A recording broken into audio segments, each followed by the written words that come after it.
po sa inyong lahat. Minsan po tayong narito sa ating programang Word Made Flesh. Sa ating pong paghahanda para sa pagdiriwang na napakahalagang linggo sa buong kalendaryo po ng simbahan. Ito pong ating pagdiriwang ng mga mahal na araw. Sinisimulan natin ngayon sa magitan po nitong Pasyon ng Panginoon. Ito pong linggo ng mapalaspas, Palm Sunday of the Lord's Passion.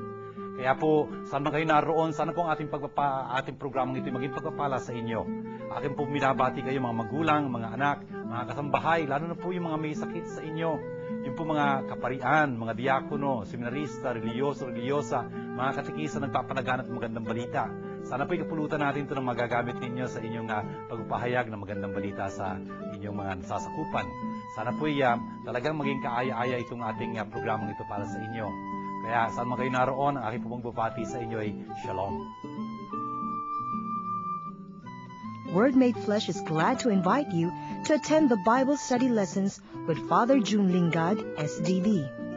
Every Tuesday at St. John Bosco Parish Church, Makati City, from 7:30 until 9:30 in the evening. Every second and fourth Thursday of the month at PMI School, Ayala, Alabang, from 7:30 to 9:30 p.m. In Quiapo Church, every Wednesday from 7:30 p.m. to 9 o'clock p.m. starting February 7, 2007. Ang Word Made Flesh ay masayang nakikibahagi at malugod na sumusuporta sa pondo ng Pinoy. Word Made Flesh Foundation Incorporated is glad to invite you to a Lenten recollection on April 4, 2007 from 6 o'clock to 9 o'clock p.m. at the Rusin Hall, Don Bosco Parish, Makati City.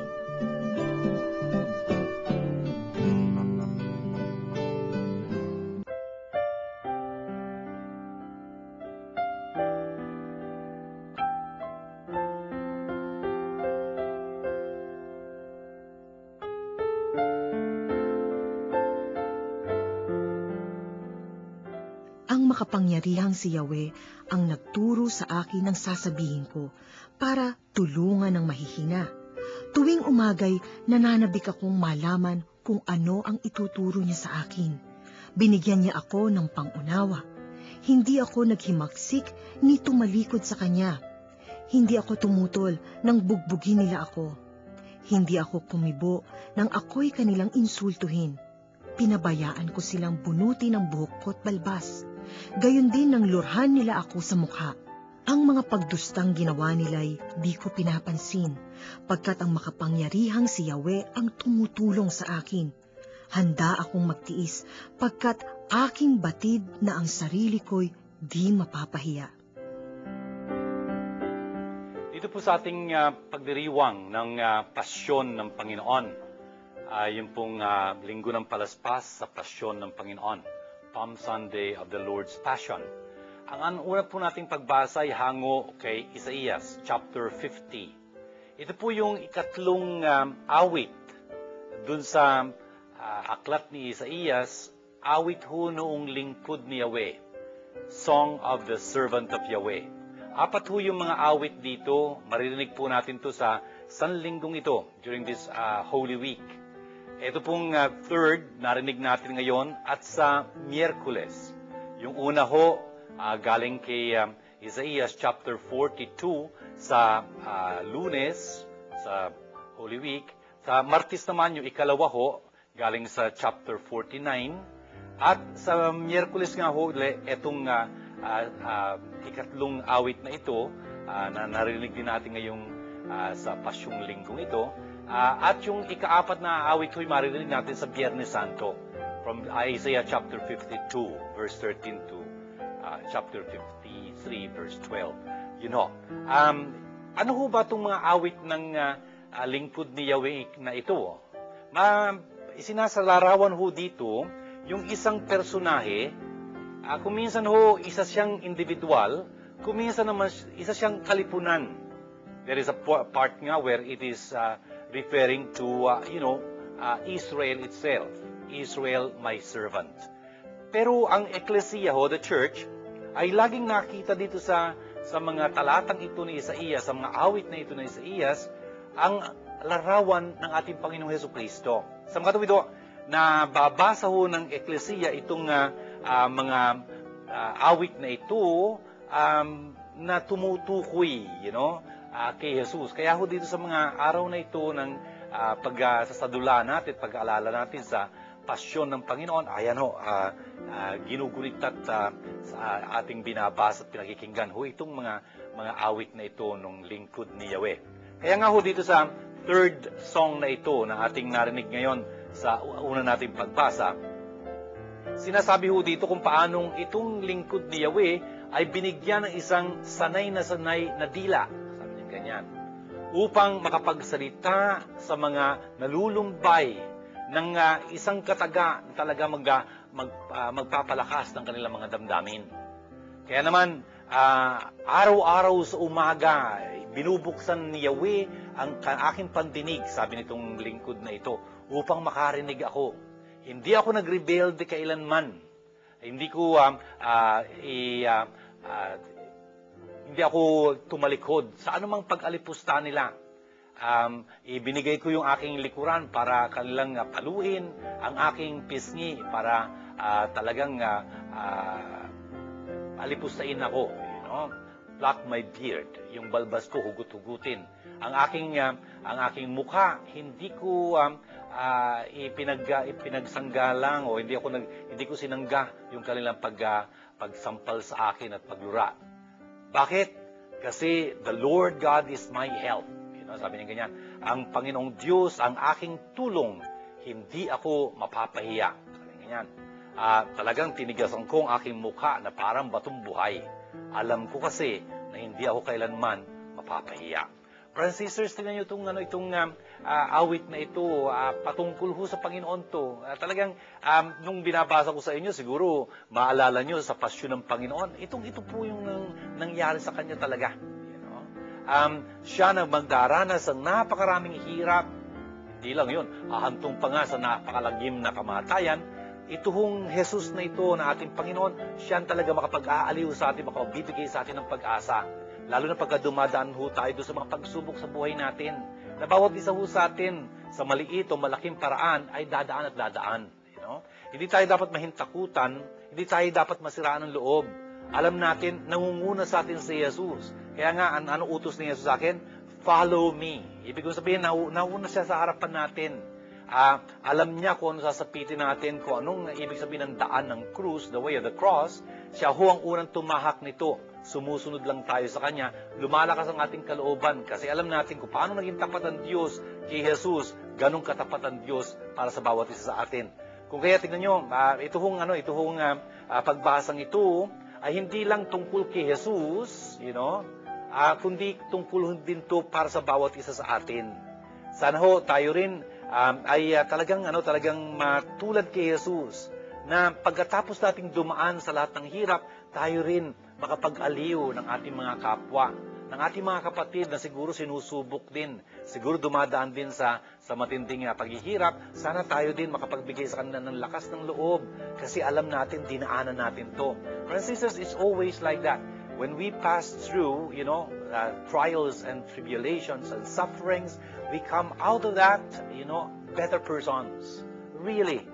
Hindi, natural kung dinanas mo lang yun na wala ka nang ginawa, kundi mag-complain na lang, talaga mag-alburuto na lang, talagang magalit ka sa buong mundo, something, including God, I mean, it's such a pity, Hindi ho, dapat daanan natin tahakin natin itong daan ng krus na ito na may pananampalataya. Talaga namang yung mga pagdurusang ating daranasin doon, magpapabanal sa atin. That spells the difference between, just suffering and sacrifice. You have heard it already said, pain without Christ is mere suffering.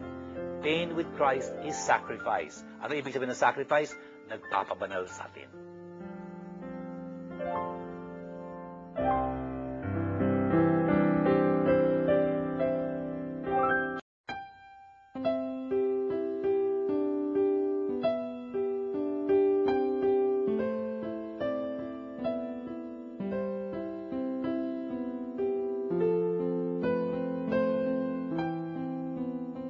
Kahit siya ay Diyos, hindi siya nagpumilit na manatiling kapantay ng Diyos.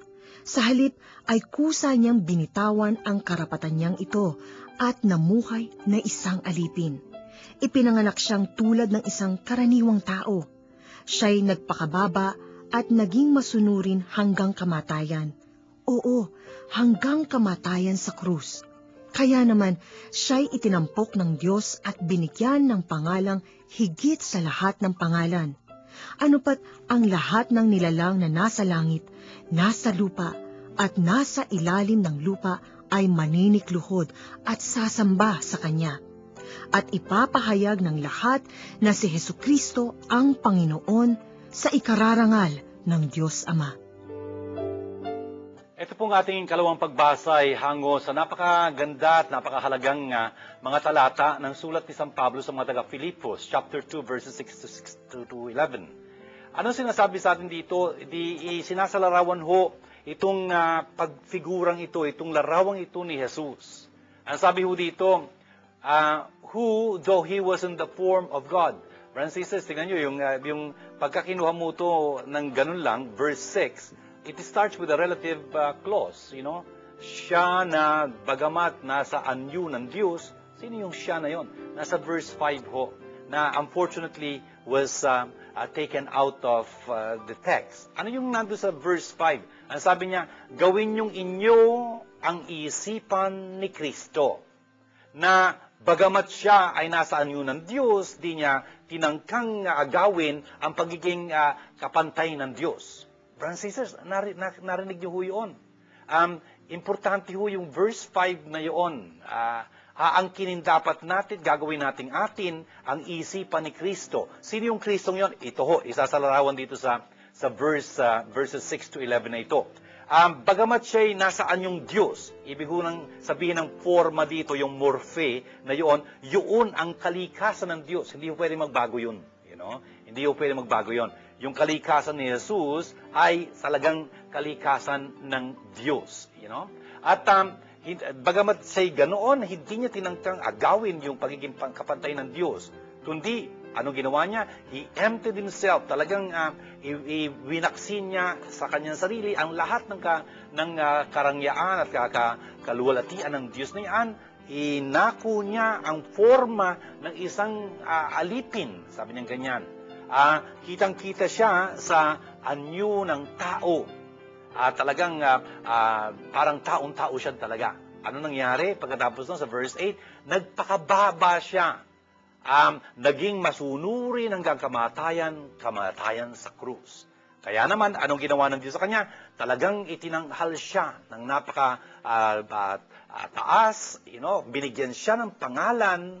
Pangalan ho dito, ibig sabihin, yung karangalan, yung talagang identity, na talagang labis-labis sa lahat ng mga nilalang. Kung kaya nga sa ngalang ito ni Jesus, lahat ng tuhod dito sa langit, sa lupa at sa ilalim ng lupa ay dapat manikluhod. At ang bawat dila ay dapat kilalanin at ipagbunyi na si Jesucristo ang Panginoon sa kaluluwalhati ng Diyos Ama. Brothers and sisters, napakadami hong binanggit dito si San Pablo sa mga talatang ito. Na kung tutuusin ho, isang awit ho ito. It was a hymn in early church, you know, extolling this Jesus. Brothers and sisters, tingnan nyo, ang sinasungguhitan ho dito, itong bago ho itinanghal at talagang dinakila si Jesus, dumaan muna siya sa pagsubok sa matinding kamatayan sa krus pa man din. Brothers and sisters, importante ho ito ba habang ginugunita natin, itong titinding mga araw na ito na ang tawag natin mahal na araw. Sana ho'y makita natin kung sino itong Jesus na ito. Tingnan nyo, hindi ho siya ordinaryong tao. Siya'y kapantay ng Diyos. Kaya lang ho, iwinaksi niya yung karangalang yun, yung kaluwalhatiang yun. Kaya nga, nung naging tao si Jesus, nang ang verbo'y naging laman, you know, when the Word was made flesh, you know, talagang akala mo tao lang siya. Kung kaya nga, marami sa kanyang mga kababayan, no, hindi kumilala sa kanya, you know. Kasi sa panlabas niya, makikita mo, taong-tao lang siya. Pero hindi ho siya tao, you know. Hindi tao lamang, kundi Diyos talaga siya.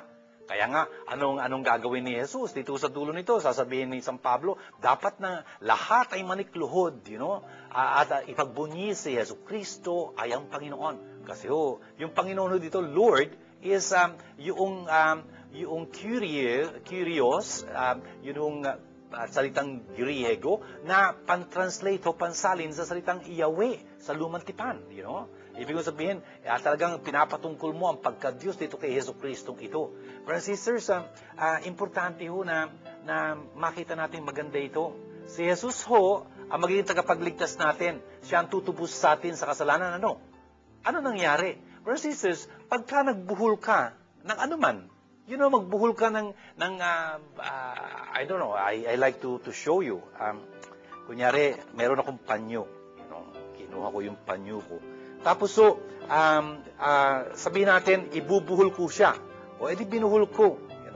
Pagka nagbuhol ka hong ganyan, para tanggalin mo para kalagin mo itong buhol na ito, ano gagawin mo? Dapat i-retrace mo yung steps mo, ibabalik mo siya, Hindi yung hihilain mo siya ng mas lalo, edi humigpit yun. Hindi. Kung talagang kakalagin mo siya, ibig sabihin, kung paano siya pumasok, iuurong mo siya palabas. Right? Kung si Jesus ay ating tagapagligtas, tagatubos sa kasalanan, ibig sabihin kung ang kasalanan natin ay yung pagsuway sa Diyos na naging resulta dahil tayo'y ang tao naging mayabang, palalo, talagang lumaki ulo, pride. Brothers and sisters, importante na si Jesus, kung kakalagin niya yun, dapat talaga iurong niya yung mga iyon.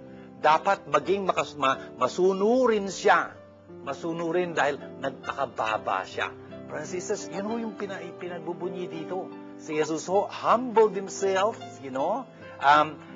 became obedient to death on the cross. Ito yung dapat nating talagang isaalang-alang. Dapat ito yung kaisipan ni Kristo na dapat nating angkinin at gawin nating atin. Make the mind of Christ your own. Yun ang ibig sabihin na maging Kristiyano. Talagang pinalitan natin yung ating isipan, metanoate. Pinalitan natin yung ating isipan, yung ating noia, yung mind na yon. Anong pampapalit natin doon? Yun yung mind ni Kristo. Ito na nakikita natin dito talagang mapagkumbaba, masunurin. Kaya naman itinanghal siya ng Diyos. Yun hindi na mangyayari sa atin kapag tayo talagang naging mapagkumbaba, naging masunurin sa Panginoon, talagang itatanghal niya tayo, luluwalhatiin niya tayo, bibigyan niya tayo ng kanyang gantimpala. Wala nang iba kundi ang mapasapiling niya, maging tulad ng ating Panginoong Jesucristo sa kaluluwalhati ng Diyos Ama.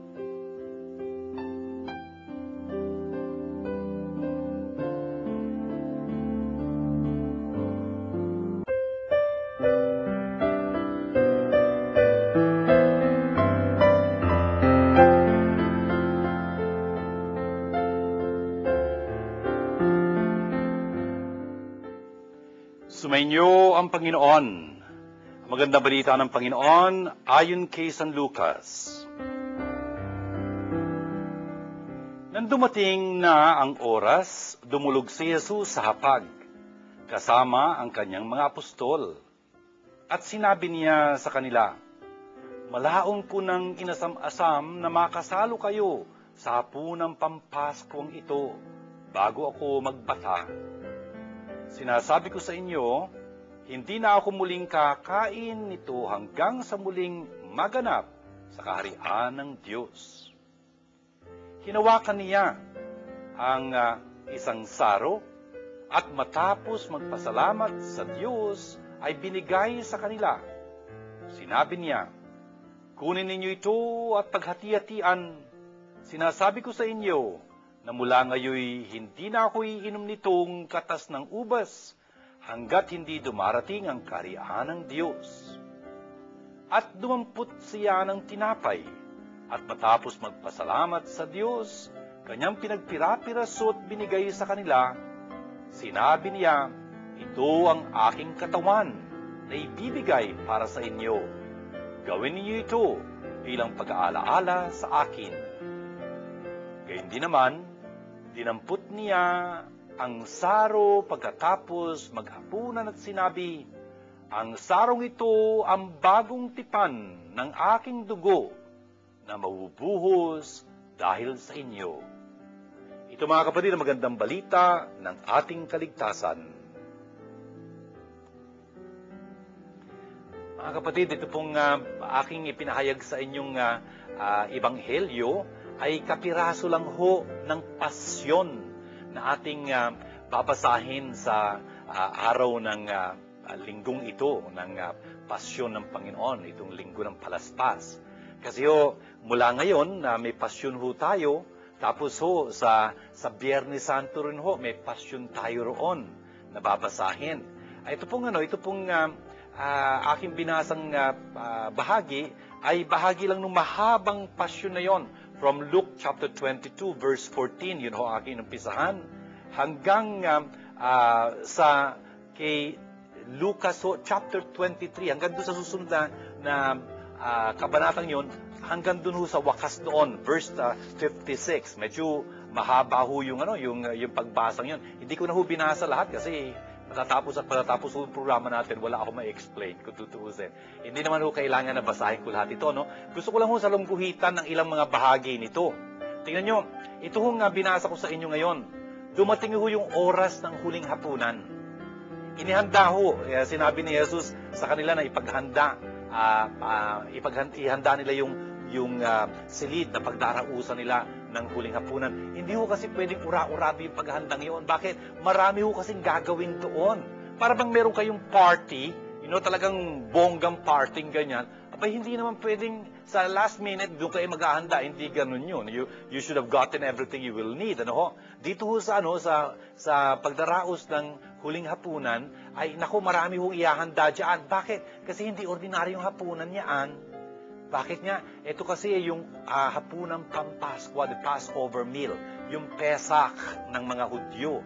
Brothers and sisters, medyo maraming requisitos doon na mga bagay-bagay na dapat inihanda. For example, yung unleavened bread. Hindi ordinaryo yung bread na yun kasi kinakain lang tinapay, yung tinapay na kinakain natin. May pampaalsa. Ito unleavened bread, for example. Tapos meron silang bitter herbs and what. Hindi naman nila ginagamit usually yun sa pagkain, Tapos yung lamb, kumakain sila ng lamb, pero hindi naman araw-araw pagka tinuos mo.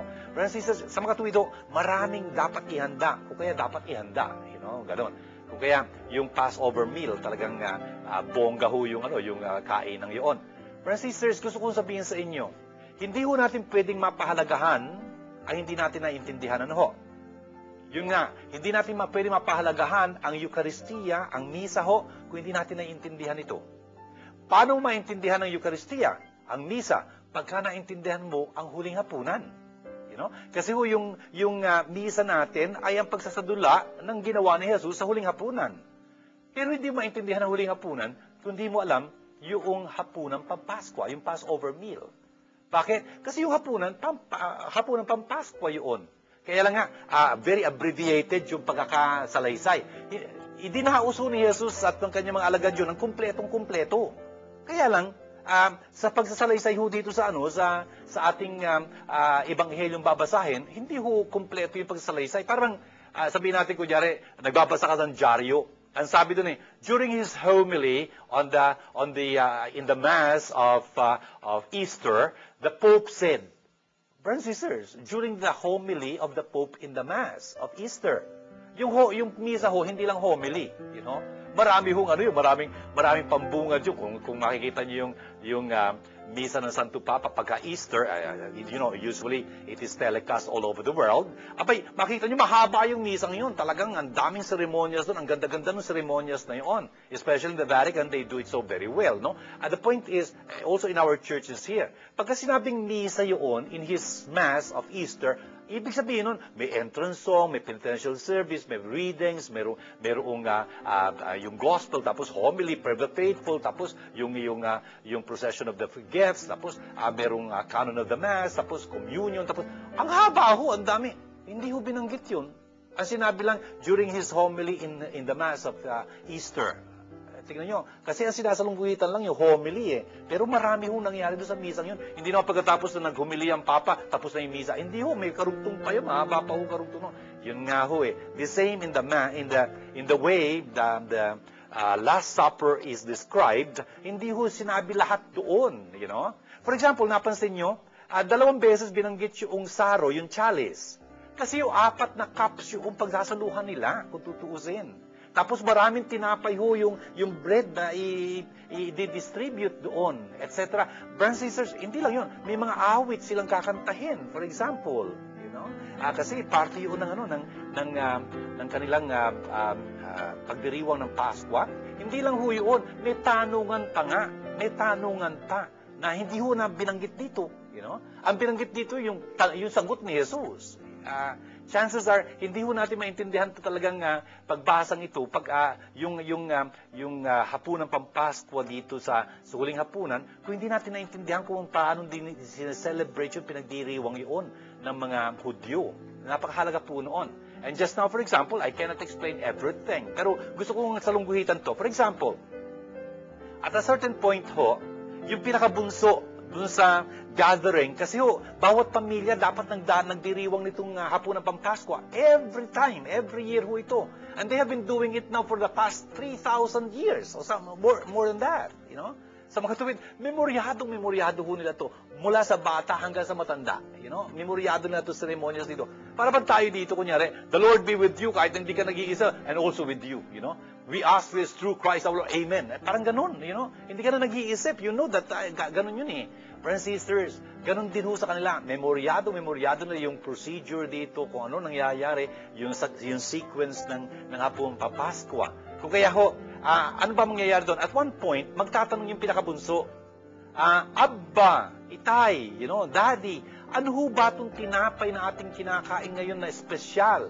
Tapos memoryado ho yung tanong na yun. Yung sagot din, memoryado ho nung ama at nung mga mag-anak kasi taon-taon nilang tiniriwang ito. Memoryado nila yun. Anong sasagot doon? Ito'y ang tapagunita sa atin kung paano nung tayo lilikas mula sa Ehipto. Tayo walang panahon para paalsahin yung masang yung kung kaya yun ang kinain natin doon. Walang pampaalsa. Ganun pala yun. Yun ho yung sagot kung tutuusin. Tapos, for example, nung tinanong naman, ito kong kalis na ito, bakit tayo umiinom ng kalis ng alak na ito? Tapos yung tatay naman sasagot siya, nung tayo nando sa Ehipto, tayo inusig nila, pinahirapan ko kaya memoryado ho lahat yung sagot na yun. Brothers and sisters, dapat kayo magtaka. Kasi ho, sa huling hapunan, medyo iba ang istorya. Bakit? Kasi nung tinanong ng pinakabunso doon, siguro maybe John, yung brother of James, son of Zebedee, siguro yun ang pinakabata sa kanila. Tinanong, Master, Rabbi, ano ho itong tinapay na ating kinakain ito? Of course, memoryado nila yung sagot. Ang tinapay ito papaalala sa atin nung tayo lilikas mula sa Ehipto. Memoryado ni Jesus yun eh. Kasi hindi naman itong first time na nagdiwang sila ng hapon ng Pampaskwa, chances are, ito na lang yung huli. Pero hindi ito yung una't wakas. Hindi ho. I mean, kung Jesus was in his ministry for 3 years, they must have celebrated at least 2 times already before this. And Jesus was celebrating this with his mother, with his family, friends, and whatnot. Kasi pagka yung pamilya ay hindi masyadong malaki, kunyari lilima lang sila, hindi nila mauubos yung Paschal Lamb. Kung kaya dapat makikitisan na lang sila sa ibang pamilya para maubos yung Paschal Lamb. Yung tupa. Hindi kasi baboy, hindi kasi baka yun. Lamb, yung tupa ho ang roast nila, no? Parang barbecue, parang ganyan, no? The point is wala ho dapat matira kinabukasan eh. Dapat maubos. Kung masyado kayong konti, hindi niyo mauubos. Bawal ho yun. Kung kaya dapat makikipisan kayo sa isang pamilya para mapagsaluhan niyo yun. The point is, brothers and sisters, memoryado ni Jesus yung dapat niya isasagot. Ganon din naman, hinihintay ng mga alagad niya, yung isasagot niya, memoryado. Ano sagot ni Jesus? Ito ang aking katawan na ibibigay para sa inyo. Gosh, siguro tingin na sila sa... narinig mo yun? Narinig mo yun, sabi niya? Kasi hindi naman yung expected answer, no? Brothers and sisters, I hope you are surprised. You should be surprised. We priests should be surprised. It is not a matter of course. It was not a matter of course. In fact, yung course na hinihintay nila, hindi dumating eh. Yung hinihintay nila mga salita, hindi yun ang lumabas sa bibig ni Jesus. Tapos, sinubukan na naman nila, ano ho itong kalis ng alak na ating pinagsasaluhan niya? Dapat memoryado na yung sagot doon. This is the cup of na nagpapahalala sa atin ng ating sinapit sa Ehipto, kung paano tayo inusin. Ganun memoryado. Ano sabi ni Jesus? This is the cup of my blood of the new covenant, that will be shed for you. Ito ang aking dugo ng bagong tipan na ibubuhos para sa inyo. Grabe, ibang-iba ho yung narinig nilang yun. Yes, brothers and sisters, talagang gulat na gulat sila. You know? Kasi iniinterpretan ni Jesus yung pagdiriwang nilang yun sa isang makabagong paraan. Ngayon ho, nagkakatotoo yung nangyari noon. You know? Lilikas sila ng Diyos mula doon sa papatay sa kanila sa gabing yun, mula sa Ehipto ho. Sa pamamagitan ng dugo, ng kordero, ng tupa na iwinisik nila doon sa pintuan, amba ng kanilang, sa poste at amba ng kanilang mga pintuan, na iligtas sila, nilampasan sila, pass over, nung papatay how do you say, napapatay na anghel sa kanila doon, sa mga pangalan nila. Yun nga, ganun din naman para sa atin. Ito si Jesus, ang kordero ng Diyos. Yun ang sabi ni San Juan sa Bautista tungkol sa kanya. No? Narito ang kordero ng Diyos, nag-aalis ng kasalanan sa sanlibutan. You know? Exactly. Jesus is the Lamb of God. Yung kanyang dugo ngayon, na sinasabi niya, ito ang kalis ng aking dugo ng bagong tipan. O ito ang bagong tipan, ang kalis ng bagong tipan sa aking dugo. You know? Na ibubuhos para sa inyo. Brothers and sisters, nagkatotoo yung isineselebrate nila for the past so many thousands of years already. You know, nagkatotoo dun sa gabing iyon. Brothers and sisters, nakakapagtaka ito eh. For example, inihula ho ni Propeta Jeremias, chapter 31, verse 31, sa kanyang aklat, na the days are coming, the Lord is gonna make a new covenant. Wow! Nangyari ho yun, naganap ho yun sa gabing yun ng huling hapunan. Nung sinabi ni Jesus, ito ang kalis ng bagong tipan sa aking dugo. Nakikipagtipan ng Diyos ho sa kanyang bayan, sa bayan ng Diyos, yung mga mananampalataya kay Jesus, you know, nakikipagtipan ng Diyos sa kanila. Ang dugong gagamitin doon, hindi na yung dugo ng mga hayop, you know, kundi ang dugo, ang buhay sa makatuwid ni Jesus na ibubuwis niya para bilang pantubos sa atin sa kinabukasan ho ito, sa Biyernes Santo. Brothers and sisters, that is something to really be surprised. Ang dami pa hong dapat na magunita habang nagdiriwang ho tayo nitong pasyong ito, the Passion Week, yung mga mahal na araw. Ang dami ho nating gugunitain na binabasa ho natin dito sa pasyon ng linggong ito. For example, maalala natin, hindi lang itong Eucharist na ito. Of course, nakisanuan ho yun, yung pasyon na babasahin sa araw ng Biyernes Santo. Talaga namang yung paghuhugas ng paaho ng mga apostoles. Gagunitain ho natin yun sa Huwebes Santo, no? Yung washing of the feet. Nasa Ebanghelyo ho ni San Juan yun. Hindi ho dito kay San Lucas. Yun nga ho, maghuhugas ng paa si Jesus ng kanyang mga alagad. Papakita niyo yung paglingkod doon. At of course, dun sa huling hapunan, ibibigay niya yung kanyang bagong kautusan. You know? The commandment to love. You know? Tapos dun niya itatanghal dun niya itatatag yung pagpapari. Do this in memory of me. Ginawa niya ho yung kanyang mga disipulong yon, tagapagpatuloy ng ginawa ni Jesus. Sila mag-aalay ng sakripisyong ito, you know, para sa eklesiya, para sa bayan ng Diyos, at magbababa ng pagpapala ng Diyos sa kanyang bayan. Sa mga tuwid, sila ay magiging pari na pumakatawan kay Jesus, ang dakila nating pari. Brothers and sisters, marami pa hong ipapahayag sa atin sa Ebanghelyong ito. Kunyari, kung ano mangyayari doon sa Gethsemane, kung saan talaga magdurusa si Jesus yung kanyang agony in the garden. Si San Lucas magdi-describe sa atin yung kanyang pawis, papatak na parang patak ng dugo. You know? Talaga naman, napakatindi ng pagdurusa ni Jesus, ganun ho yun. At mananalangin ho siya doon na napakataimtim doon sa hardin na yon, na sasabihin niya, Aba, lahat ay posible sa iyo, kung maaari, palampasin mo na sa akin ang kalis ng pagdurusang ito. Pero hindi ang aking kalooban, ang iyo ang masunod. Friends and sisters, hahamunin ni Jesus yung kanyang maalagad, manalangin kayo para hindi kayo pumasok sa tukso. Ganun ho yun. Alam natin, ang dali-dali natin mahulog sa tukso, kailangan natin yung panalangin yun. And of course, darating yung traidor, you know. Isa sa kanyang mga alagad, si Judas ho. Pinili ho siya ni Jesus, pero tingnan nyo, naging masama siya. Bakit? Hindi dahil masama na siya nung pinili siya ni Jesus, hindi ho.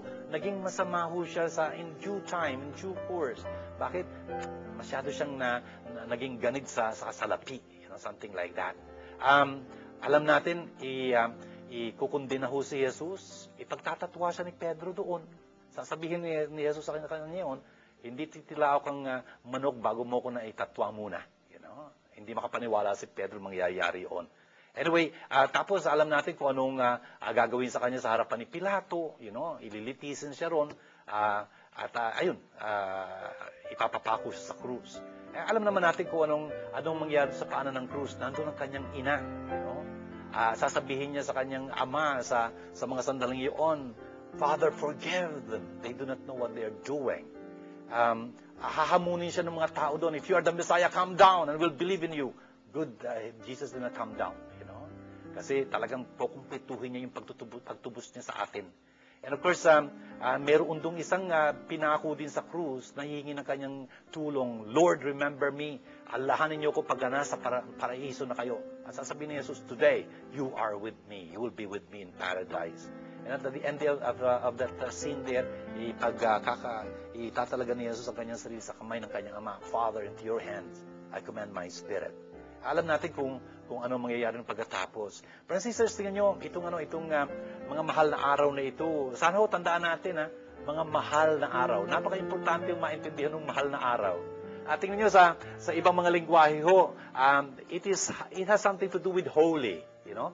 Holy Week, Semana Santa, Septimana Santa, you know, Lesensamang, ganyan, Carvoque, you know, something like that. I mean, laging may of course, Carvoque has nothing to do with holy. Anyway, the point is, sa ibang mga lingwahe, holy, no? Sa English din, Holy Week. Pero po, para sa ating mga Pilipino, this is called the mga mahal na araw. You know? Not holy, mahal. Bakit mahal? Maganda hong tanungin natin sa sarili, ba't tawag dito mahal? Dalawang ibig sabihin ng mahal, hindi ba? Mahal ang presyo, tapos mahal na mahal kita. Hindi ba? Yun ang ibig sabihin nun.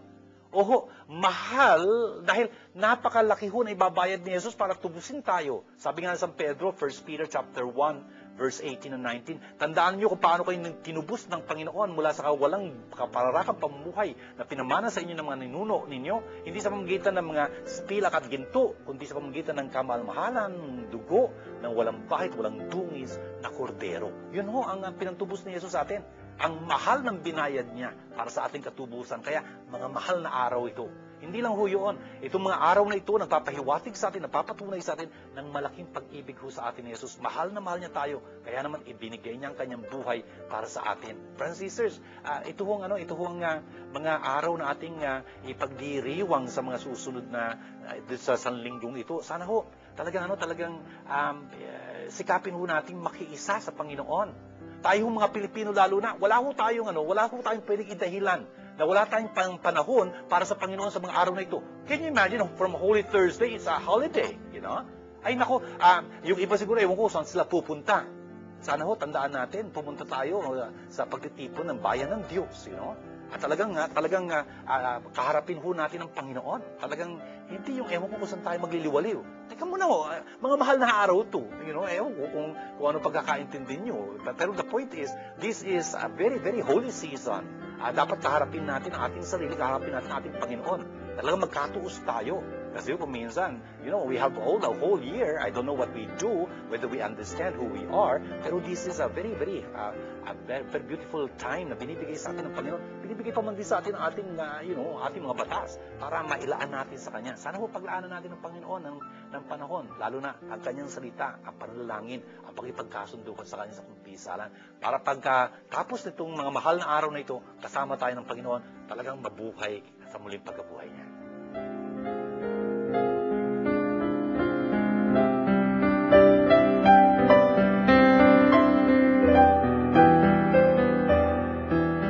Made Flesh Foundation Incorporated invites you to join the pilgrimage to the Holy Land where Jesus walked on April 23 to May 2, 2007 with Father Junlingad SDB as Pilgrimage Chaplain. For details, please contact the following numbers. Father Junlingad at 0917-833-0863 or 823-9263 or Marites at 0918-929-0984 or 892-1858 or NITS at 0917-629-1851 or 527-3952 or email us at wmffi@yahoo.com.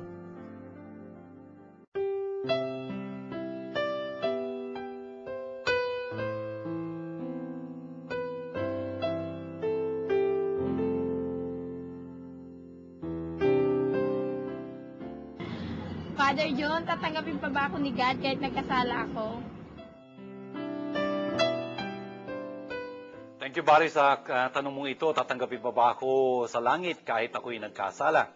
Of course, yung mga makasalanan hindi makapasok sa langit. Kasi dapat nagsisimula sila sa mga kasalanan nila.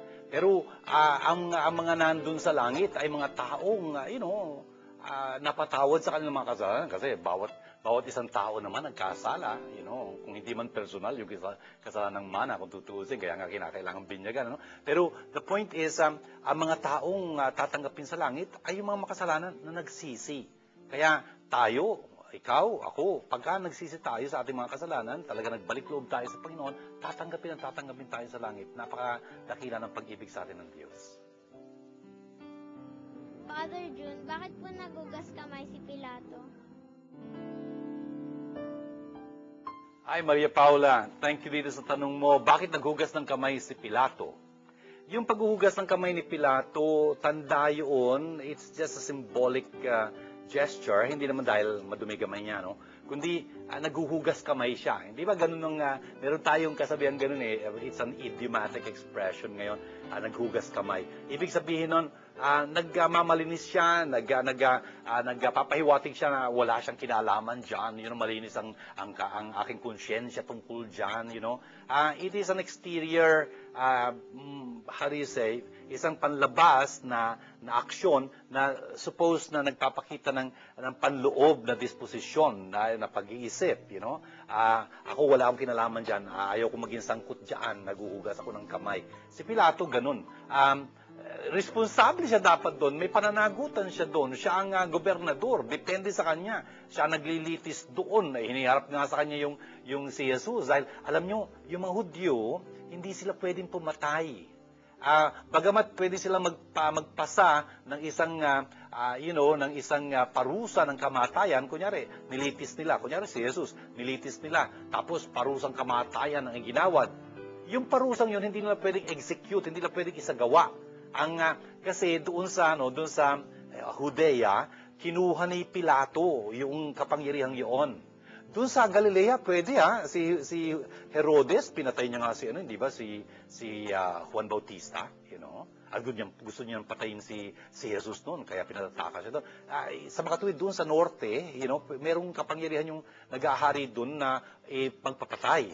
Pero sa Judea, kung nasaan naroon ang Jerusalem, hindi pwedeng pumatay. Kaya dinala si Jesus ng mga Hudyo kay Pilato para i-ratify niya, pagtibayin niya yung parusang ginawa nila para ipatay si Jesus. Pero depende kay Pilato yun kung papagtibayin niya. Ang findings niya, wala namang kasalanan to eh. Kaya lang hinusgahan nyo ng kamatayan to dahil nagkakainggitan kayo eh. Ganun ang findings niya. Kaya lang, sabi nga nung wife niya, hindi ba? Huwag ka makialam dyan. Nanaginip ako, nagdusa ako dahil sa taong yan. Wala siyang kasalanan. Ayun. Pero pag sa kabila noon, naghugas ng kamay si Pilato. Sinasabi niya, wala akong kinalaman dyan. Wala akong pakialam dyan. Meron, mali si Pilato doon. Father Joe, papabayaan ba tayo ng Panginoon? Hi Patricia, salamat sa iyong tanong dito. Pinababayaan ba tayo ng Panginoon? Hindi, hindi. Bakit? Mahal niya tayo. Hindi niya tayo pababayaan kailanman. Tingnan mo Patricia yung kamay mo, yung kamay mo. Tingnan mo kung nandun sa kamay mo. Hindi ba may mga guhit diyan, Si Isaías doon sa kanyang aklat, chapter 49, sasabihin niya yung inaawit natin. Malilimutan ba ng isang ina ang kanyang anak? O isang babae ang sanggol sa kanyang sinapupunan? Of course, hindi, Tapos, karugtong noon, sinasabi ng Panginoon, masdan ninyo, ginuhit ko sa aking palad ang inyong mga pangalan. Hindi ko kayo malilimutan. Hindi niyo tayo papabayaan. Yun nga, yun yung nasa awit yun, di ba? Totoo yun, hindi tayo pababayaan ng Panginoon. Kung pabayaan man tayo ng iba, alam natin ang Panginoon, hindi. Nakikita niya ang ating kalagayan, sapat na tumawag tayo sa Kanya, tutulungan niya tayo.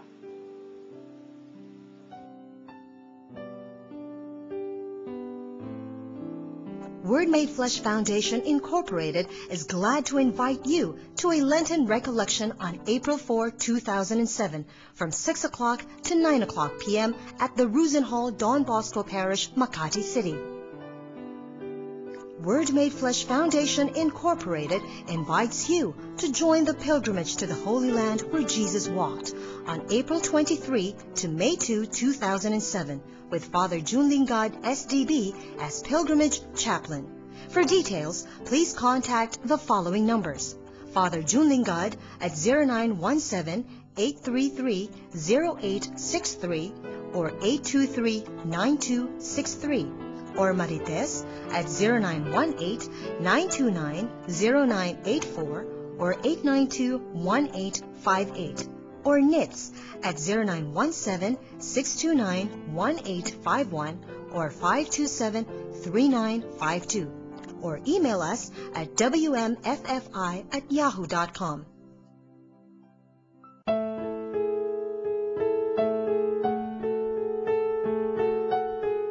Mga kapatid, dito sa pag-uumpisa ng mga mahal na araw sa pamamagitan nitong linggong ito ng pasyon ng Panginoon, linggo ng palaspas, itong mga pagbasang narinig natin, talagang tinutulungan tayong maunawaan natin kung sino itong si Jesus na ito, ang ating Panginoon na magturo para sa atin.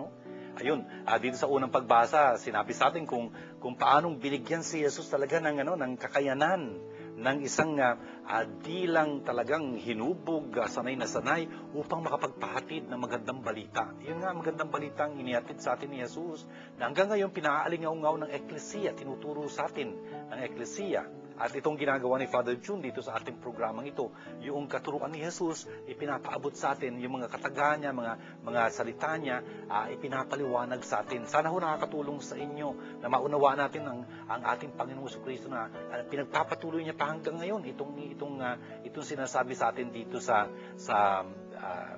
unang pagbasa natin, na talagang si Jesus ay nang-aaliw sa atin sa pamamagitan ng kanyang kataga, na kanyang pinakikinggan sa kanyang Ama. Kasi yung sinasabi ni Jesus galing sa kanyang Ama. Yung sinasabi ng Eklesiya galing kay Jesus. Itong tinuturo ni Father June galing sa Eklesiya. At ang sabi ni Jesus talaga, ang Panginoon ang aking tulong. The Lord is my help. I shall not be disgraced. Alam natin, parang pinabayaan si Jesus, no? Pero sinapit niya yung ganong pagdurusa. Pero hindi, at siya'y binuhay muli ng Diyos para makita siya ang anak ng Diyos na ating Panginoon. Tapos sa ikalawang pagbasa, ayun, isinalaysay sa atin kung anong sinapit ni Jesus, kung anong nangyayari sa kanya. Bagamat siya'y anak ng Diyos, siya'y Diyos, talaga kinalimutan niya muna yung kanyang karangyaang yun, kaluwalhatian niya yun, kundi naging tao siya, nagpakasakit, nagpakumbaba, talaga namang naging masunurin hanggang kamatayan pa nga sa krus. Kaya niwalhati siya ng Ama. Brothers and sisters, ang sabi dito ni sa Pablo, dito sa mga talatang ito, na hindi natin nabasa, pero dapat lagi natin sa alang-alang yun. Philippians chapter 2 verse 5, ang sabi doon, make the mind of Christ your own. Dapat gawin natin ang isipan ni Kristo.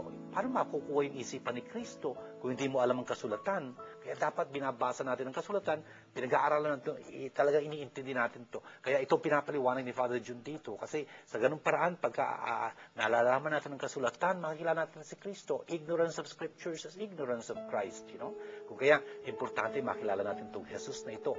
Tapos dun sa simula ng pasyon na aking binasa para sa inyo, mahaba yung pasyon yun, binasa ko lang yung parte tungkol dun sa huling hapunan. Sana ho, tandaan natin, iniwan ni Jesus ang kanyang sarili sa atin sa magitan ng Eucharistia. Siya lang ho nakagawa nito. Pagka tayo aalis ng mga ibang bansa for good, gusto natin mag-iwan ng isang alaala. Right. Eto hon si Jesus, hindi siya nag-iwan ng isang bagay, para maalala natin siya. Hindi, iniwan niya ang kanyang sarili mismo, kapiling natin siya sa Eucharistia. Sana ho, gawin nating sentro ng buhay natin ang Eucharistia. Kasi, ang turo sa atin ng Eklesiya, ng simbahan, ang Eucharistia, ang taluktok at pinagmumulan ng lahat ng buhay Kristiyano. The Eucharist is the source and summit of all Christian life. Kaya doon dapat nakasentro ang ating buhay Kristiyano sa Eucharistia. Doon tayo lumalakas, doon tayo nakapalapit sa Panginoon. Kaya gawin nating panalangin itong mga narinig natin ito sa ngalan ng Ama, ng Anak, ng Espiritu Santo. Amen. Aba, mapagmahal naming Diyos at Ama, minsan pa po'y pinagkakalooban niya kami ng pagkakataong maipagdiwang ang mga mahal na araw na ito sa pag-umpisa ng pasyong ito. Aba, hinihiling po namin na sana tulungan niyo kaming mas maunawaan pa ang narinig namin mga salita at maisabuhay namin to. Sana kasama kami ni Jesus lagi, hindi lang pagka maganda ang takbo ng buhay, kundi sa bawat sandali. Aba, tinataas po namin sa inyo ang lahat ng mga sumubaybay sa aming palatuntunan itong Word Made Flesh. Sana po ipagpalain yung bawat isa sa kanila. Ang lahat ng lalo na manalulumbay sa kanila, amang may dinadalang hirap, pagsubok, yun hong may mga karamdaman. Sana po idampian nyo sila ng inyong awat pagalingin at talagang bigyan ng pag-asa. Aba, tulungan niyo po ang lahat ng mga tumutulong sa amin sa pagtataguyod ng Word Made Flesh. Lahat po ng ibig pagtubulong sa amin, pagpalain nyo na rin. Ginagawa po namin panalangin ito alang-alang kay Kristong aming Panginoon. Amen. Sumainyo ang Panginoon at pagpalain po kayo masaganang makapangyarihang Diyos, Ama at Anak at Espiritu Santo. Amen. Ito po ang ating palatuntunang Word Made Flesh. Sana po yung naging pagpapala ito sa bawat isa sa inyo. Ipagbigay alam niyo po sa amin ang ginagawa ng ating palatuntunang ito para sa inyo. Sana po hanggang sa muli natin pagtatagpo, pagpalain kayo ng Panginoon at shalom sa inyong lahat. The fourth season VCD of the Word Made Flesh TV show is now available. If you are interested, please contact the following numbers.